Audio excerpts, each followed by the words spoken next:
Mhm. So a modern day mystic learns to use this creative essence and to speak the creative word, the spiritual word, the energized word of I am. So let's say pick something that you think you might want to have in your life or you want to do. Whatever it is, pick something. I would love to have an international successful podcast.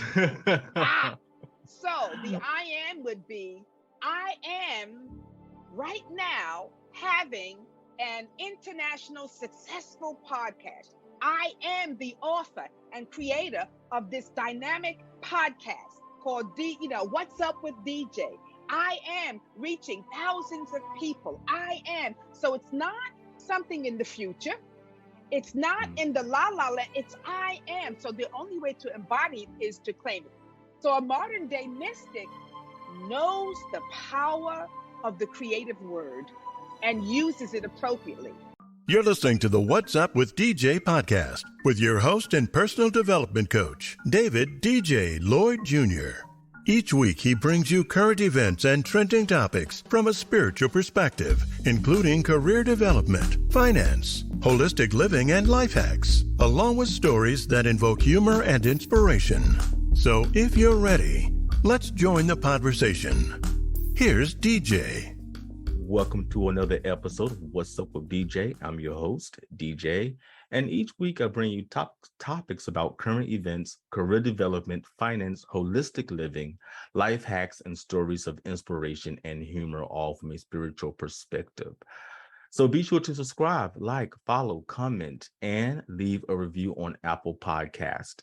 Your opinions and comments are always encouraged and appreciated. With that being said, let's get right into the show. My guest this week is Reverend Sylvia Sumter. She's been the Senior Minister of Unity of Washington, D.C. since 1991. Reverend Sylvia spearheads the national movement Stand Up for Humanity, which brings together individuals from all walks of life and spiritual paths to promote positive action for the greater good of all. She served at the Unity School of Religious Studies in Unity Village, Missouri. She has served on the Washington, D.C. Mayor's Council of Religious Affairs and currently serves on the Board of Trustees for Unity Worldwide Ministries. Unity of Washington, D.C. is a non-denominational church and spiritual community. Unity was founded in 1889 by Charles and Myrtle Fillmore. Reverend Sylvia encourages people to live a life of vision, authenticity, and awareness through prayer, meditation, and the practice of spiritual principles. She is passionate about helping individuals raise their consciousness to take their rightful place as light bearers and divine expressions. Thank you for joining me. Thank you for having me, DJ. This is such an honor for me, and I'm delighted to be here with you. Long time coming. Yes, it has been, and I am so thrilled that you're here with me. I've been looking forward to this for a while, and a little bit intimidated to ask you. I'm like, oh, am I ready yet? Is the podcast at a place where, I'm at a place where I can, be a proper representation, and but the timing is perfect. Yeah, the time is always now. That's what I'm learning. Yes. The time for whatever it is we're thinking about and wanting to do, the time is now. Yes. And I first visited Unity of Washington, D.C. I was invited by another member back in 2012. And not long after I became a member. And it's just a beautiful place that I couldn't imagine being anywhere else.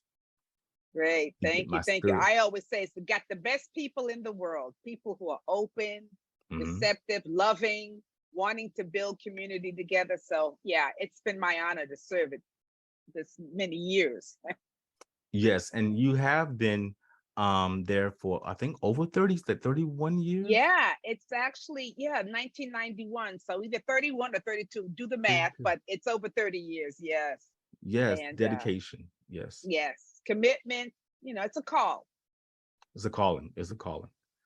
So one of the things that I want to talk to you about, because it's 1,000 things that we could talk about, and you're such a great speaker. I mean, it's enthralled when trust me, if you visit Unity of Washington, D.C., and Reverend Sylvia speaks, you're going to love it. It's just that she has a presence that I think is profound. And so trying to narrow down what are we going to talk about was difficult. I was actually like, oh my God, I really like thought about it. Like, wow, what? And then when we actually met a few days ago, you said, well, I did a conference a little while ago, and I wanted to just sort of expand on that or go into that, some of the things that I said, and that's okay. Let's do that. It makes it a lot easier for me to pin down on what to do. And I think you said it was called the African Descent and New Thought Conference, is It what was it was called. people of African descent in New Thought.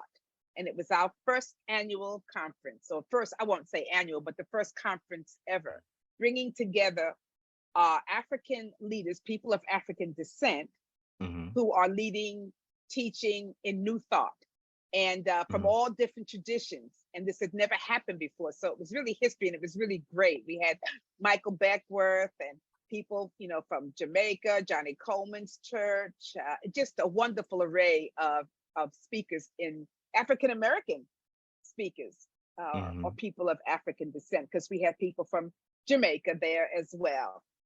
It was great, fabulous.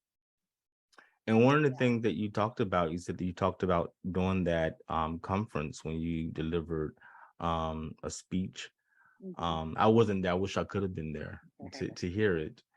Was one of the things that you talked about is about being a metaphysician versus being a mystic, and I know there's a lot of overlapping in those two things, but there are some key distinctions as well about those two things. And I think sometimes think about being a metaphysician, I think that's more tangible.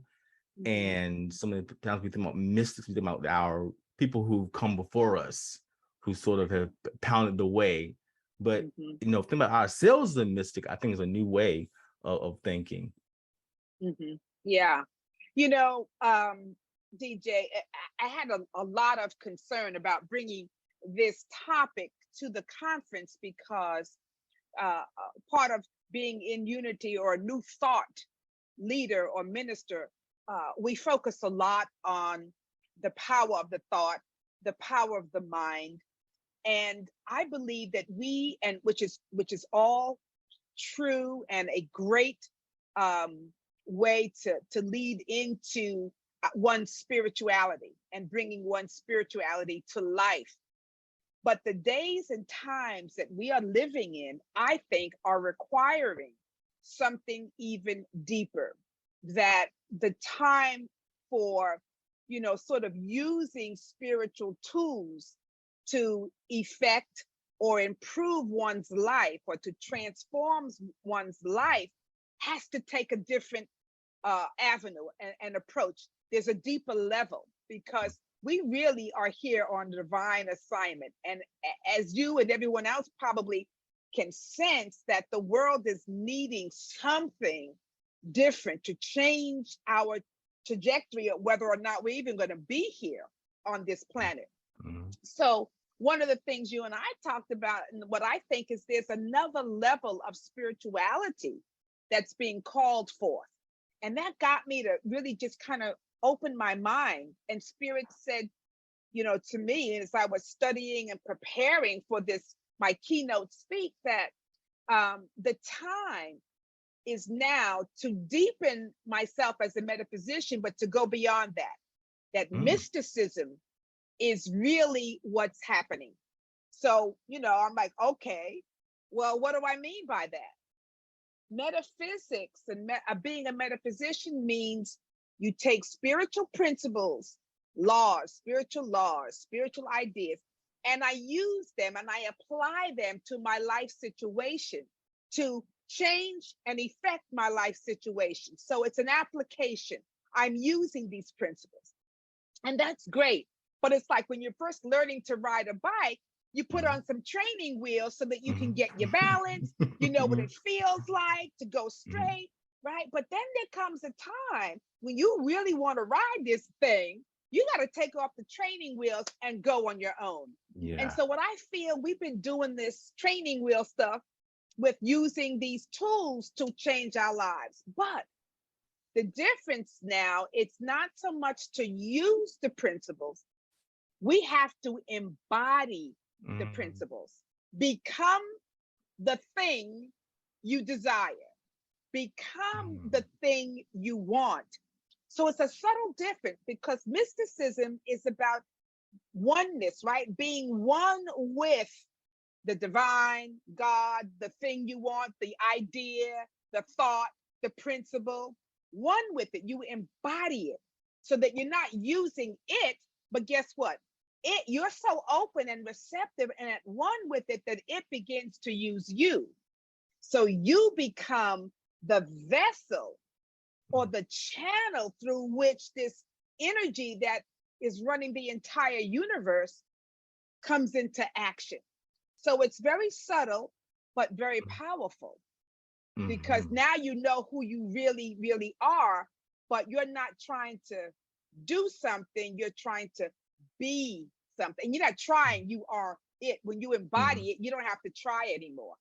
You Mhm. know, Mhm. the training wheels are off. You're just pedaling and riding and expressing the divine. That's a deep level, I think. I think it's a deep level as well because to get to that place, I think you have to have a very clear understanding of the spiritual principles and have practiced them enough. Like you said, taking the training wheels off, meaning that you've mastered this to a certain extent, and now you're ready to, like you said, embody and be and work these Mhm, principles out with a certain level of knowing. And I will get mhm. into knowing a little bit later because that's going to be really important. One thing that I'm tapping into as well is that knowing. So, what does the modern day mystic look like? Because sometimes when we think about mystics, we think about the day people with the Yeah. robes, and so how does one sort of embody that, or what is it when you say I want to be now, I want to go deeper and become a mystic? What does that look like for maybe for the average person? So one of the ways, that we have been, we understand how the universe works and how we create the world that we want using these principles. We use a lot of our words. Mhm. And you see, everything is vibration, right? Everything is energy. Mhm. Everything that is created comes out of this creative force that's the energy of the universe. Like God said, let there be. So there's a creative component to the word. And a modern day mystic simply knows how to use the creative word, which is a vibration that is released into the universe. And that vibration, when it's held with a certain level of energy, attracts that which we want. So a modern day mystic is very much aware to use, it's like the I amness. Because I just said, we've got to start to embody the thing that we want, embody the principle. So one way to embody it, which is to use our natural name or our natural identity. And our natural identity is the I am that I am. That's the identity of God. And that is our identity as well, because only we can say I am. Mhm. So a modern day mystic learns to use this creative essence and to speak the creative word, the spiritual word, the energized word of I am. So let's say, pick something that you think you might want to have in your life or you want to do. Whatever it is, pick something. I would love to have an international successful podcast. Ah, so the I am would be I am right now having an international successful podcast. I am the author and creator of this dynamic podcast called What's Up with DJ. I am reaching thousands of people. I am. So it's not something in the future. It's not Mm, in the la la land. It's I am. So the only way to embody it is to claim it. So a modern day mystic knows the power of the creative word and mm, uses it appropriately. So we have to watch. Even a metaphysician will do that as well. You don't attach your I am to something limited or negative. But when you become a modern day mystic, you embody this I am statement, whatever it is that you want. You begin to see it and really know yourself as it. Right now, because, and this is, you said something that I really like, that, as a metaphysician, we, in the training worlds, we're learning to use our affirmations and denials. These are helping us to condition the mind, but we may not always really believe it deep down, So it doesn't really always work quite the way we want to, because we're also interjecting some doubt. And who am I to really say that I am this or that? Because the moment you say I am this, the little voice in the back of the head goes, really? No, maybe.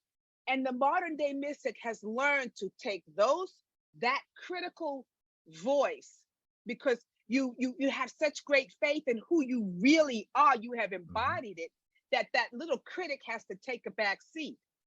So that when you now speak the word, just like you did when you were being a metaphysician and you're trained, with the training of the mind, but now it's different because you know that this is so for you, and you've taken it on. So this is a part of your identity. So there's no more, the filter of God and me, this and that. We're it. And so it's a building of your faith is at a different level. Your knowing is at a different level. So the modern day mystic knows when I speak my word, it's done. That's one way. A modern day mystic doesn't see separation between himself, herself, and the creative force of the universe. So the modern day mystic is not hung up on personal identity. I am Reverend Sylvia Sumter, blah, blah, blah, blah, blah. This is what I do. I am DJ, blah, blah, blah, blah, blah. The I amness is so expanded. You know that you are a creation of the universe. You're one with the divine. So it's a broader sense of self than this narrow identity, which means we don't get hung up on, we can see ourselves functioning at a greater capacity and more connected. There's a statement that we say in unity, right? We always say, I behold the Christ in you. We sing that song, don't we? Yes, we do. And I ask people, do you really think that you are the, one with the Christ? And they come, well, it's a lovely concept. We like to say it. But if we really embodied that, owned it, when you speak, miracles would happen. You understand? Because you are it. And one of the things that I think that you said it was so key about the name, and one thing I learned at Unity was that your name is your nature, And another thing that I also learned was that in this idea that me and the Christ, or me, all that is one. And becoming from listening to what you're saying, and I definitely believe this 100% about embodying the principles.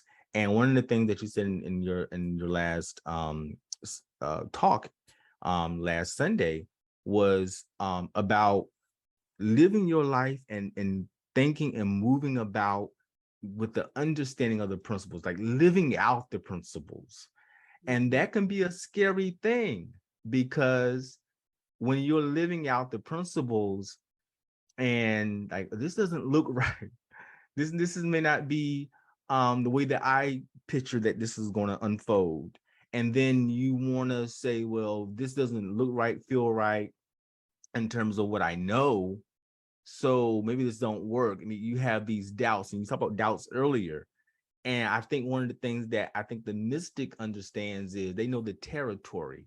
They know fear is going to come up. They know that these things are going to show up in the process. So they don't have to waver any longer. They say, I know that they know the terrain and they when they set an intention and how things are going to unfold, and they can be comfortable in that.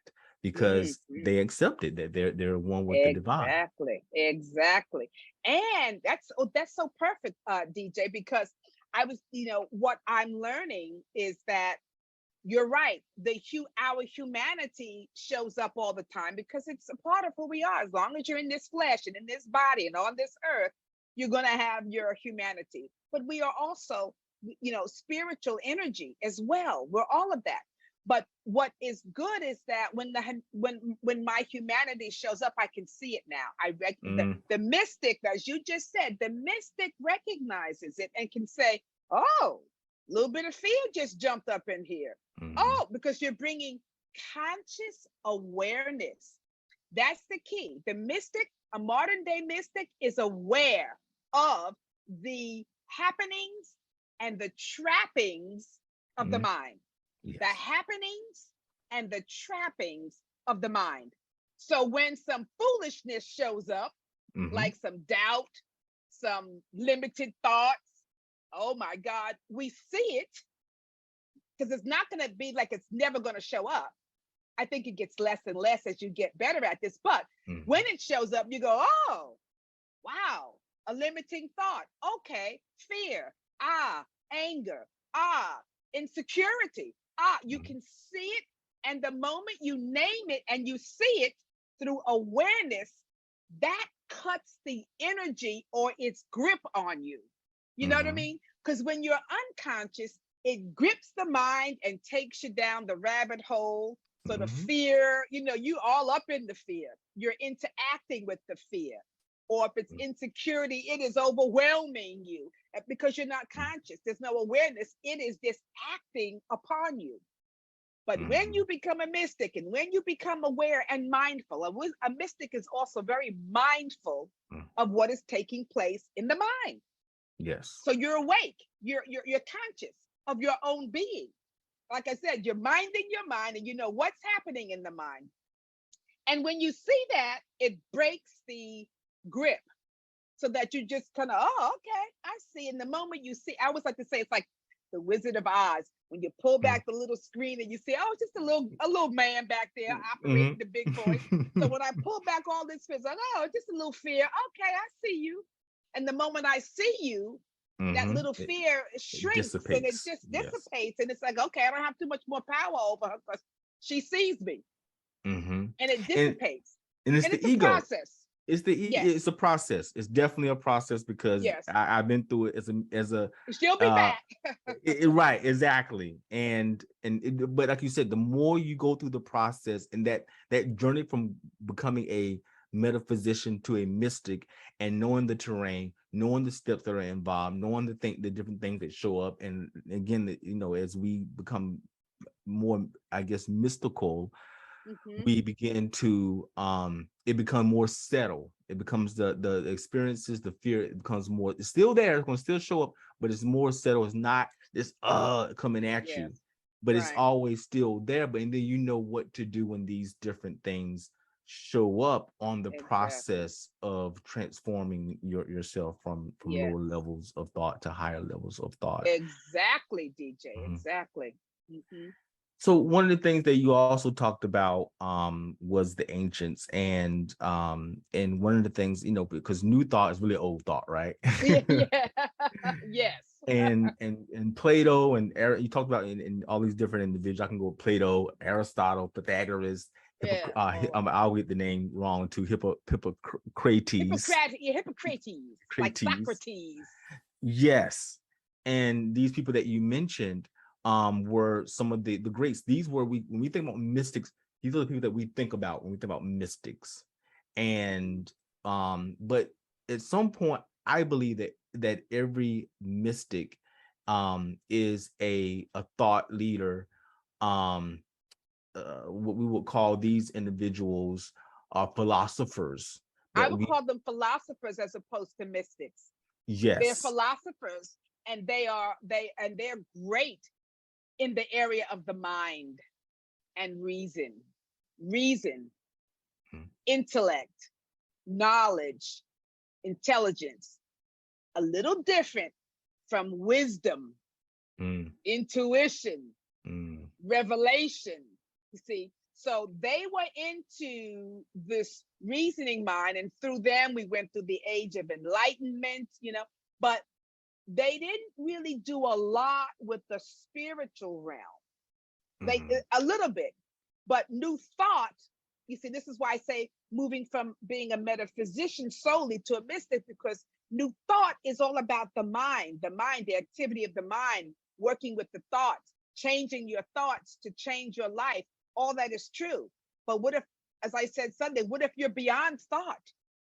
You see, and then you don't have to work so hard to change your life when you can move beyond getting the outside of your mind into an area of consciousness and awareness. You don't have to think. You don't have to apply it. You don't have to work it. It works you. The awareness begins to come into your consciousness, as opposed to you working the intellect to learn it, to know about it, to use it, which is all fine. But those are training wheels as far as I'm concerned. Yeah. You need it. But when you take off those training wheels, I don't have to work just, on the intellect. Innate wisdom and intuition takes its place. Yes. You see what I'm saying? That's the knowing right there. That, yeah, to me, that's when you're getting into the knowing. Yeah. So these guys were very great with the mind, and Mr. Fillmore and a lot of the early Luther, Ernest Holmes, all of them were really working with the mind, but they also then added the spiritual dimension. So there's something, the mind is important, but spirit is above that. So I always say, mind over matter, but spirit over all, even the mind. Spirit is supreme. So let's go to the source. Let's go to the spiritual realm, which influences the thinking and mental realm, which then influences the physical and body realm. So it's spirit, mind, and body. But most of us have forgotten the top layer, and we start with mind and body. But it's spirit, mind, body, or spirit, soul, and body. And soul in our new thought vernacular is the mind, the conscious awareness of the mind. So spirit first. And that's the realm, that we as metaphysicians, who are now also opening up to mystics, we want to dwell in that higher realm. We want to bring that realm into the mind, then into the body. I don't know if that makes sense. That makes perfect sense to me, because what we were saying in terms of that, everything in the universe happens twice. First, it happens in the spiritual world, and then it happens in the physical world. Yeah. And I know that, for me, knowing that whenever I know there are rumblings going on in my own person, in my inner world, I know it's not gonna be long before it shows up in my physical world. And so you did excuses. It just scared me. I'm like, oh my God, I'm looking crazy out here. So here's the thing. I love what you said, DJ. So the metaphysician works to change it. Get those thoughts right. Get your mind right. But the grace is, if you get your spirit right, that will fix the mind and the thoughts. You understand? So you won't have to work it. So that's the point I'm trying to make. We do so much in new thought, working with the principle, working with the ideas, working to change the consciousness. Open the consciousness up to the awareness of the presence that is, and it does, the mind then comes along. You understand? So, so for me, if you have, let's say you have a problem, now we can hit, let's say you got health problem. Now, what we would normally do, what a metaphysician would do is what? Do some treatment, some affirmations for health. I'm health and whole. I'm healthy and whole. We might affirm God is the health of my life. So we would work with our minds so that we can affect and change the body, right? Bring healing. But what if you just sat in the presence of the divine and opened yourself up to experience, what this idea of health is, just to move beyond this thought of health to the presence of God as wholeness. And I made that conscious connection with the divine of my being, with my true essence, as, I don't like to say as God, because people say I'm God, but as an expression of the divine of God. What if I touch that? that would automatically then heal, you know what I mean? Bring Mm-hmm. the healing into my mind and my body. So I won't have to necessarily say 5 affirmations a day to make a shift. I sit in the presence awareness of God, that I am one with the one. I am one with the infinite, the universe. I am it, my spirit. I work with that level. And from that level, grace, the energy, so then when I think a thought, that thought that I'm thinking is so charged with spirit, Mm-hmm. with the divine idea. See, there are divine ideas and then there are thoughts. Mm-hmm. Mr. Filmer used to say, every word is not a creative word, and every thought is not a divine thought, or a divine idea. If you get one of those, that's spiritually charged. So that when you take and connect with a divine idea, then you can think a certain kind of thought. But the divine idea is infinite. How health, divine idea of health is infinite. So it can show up in a number of ways, right? It's not limited. Divine ideas are not limited. They can show and express an infinite number of ways. So he used to always say, Charles Filmer used to say, if you're going to catch something, catch you a divine idea.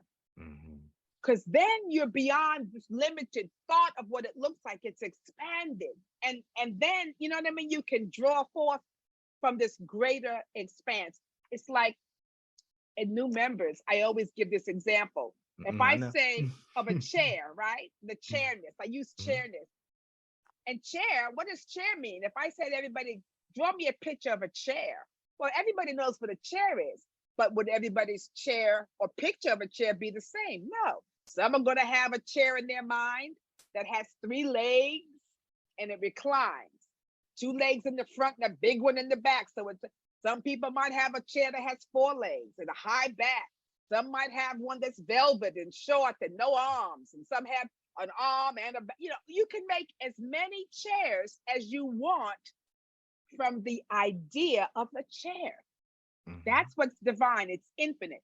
So rather than get hung up on the thinking of this little thought that I have created, I want to touch the expansion of chairness, so that I have at my disposal the infinite capacity of what a chair could be. So I'm not limited. Thoughts are limited. Ideas are infinite. Thoughts are limited because they're specific. Ideas are unlimited, right? Because the potentiality is, you can be anything. That's the key with the potentiality of it. I think is definitely a great word. And one of the things that I'm the getting mystic goes to the potentiality, because the metaphysician goes to the thought. One of the things that you say, especially and I got when I took the new members orientation course, was that one of the things you said was that when you are drawing that, we did a mental picture of a chair in that class, and from that you said that chair could be destroyed, but still many more can be created because the blueprint has been created. That's right. The idea of it has been the idea. And you can so what it produces more and more and more and more, because the divine idea, the cannot be destroyed. cannot be destroyed. Yes. So that's what the mystic lives at that realm. That's the realm they function at. And that's a new place to be, because most people don't live from that perspective. They don't, and I'm trying to get that too. Yeah, me too. Look, me too. I just got an idea of the roadmap, but I'm working on it. It's to live from that perspective every day. And one of the things you said earlier was about knowing that you and the divine are one. And some people, there is some controversy about that, because like you said earlier, when people start thinking about, God is out there somewhere and I'm this little thing here, and you can't really identify yourself and bring yourself to that understanding that if God created me and I'm an expression of God, then I have all the components that this God has as well. and being able to embody that and see the world from that at every single moment of the day. You're making decisions and carrying things out and carrying thoughts out from that perspective. And that's something that we're trying to be in that frame of mind practice at all times. That's the practice. That was part one of my conversation with Reverend Sylvia Sumter, the senior minister at Unity of Washington, D.C. And I really enjoyed that conversation. It was really awesome, and I hope that you enjoyed it as well. Well, tune in next week for part 2 of our conversation. Reverend Sylvia will be back, and we will discuss and go more in depth about mysticism and what it means to be a mystic and how we should embody the spiritual principles. So have a great week, and I will see you or join us next week for part 2 of our discussion. Bye.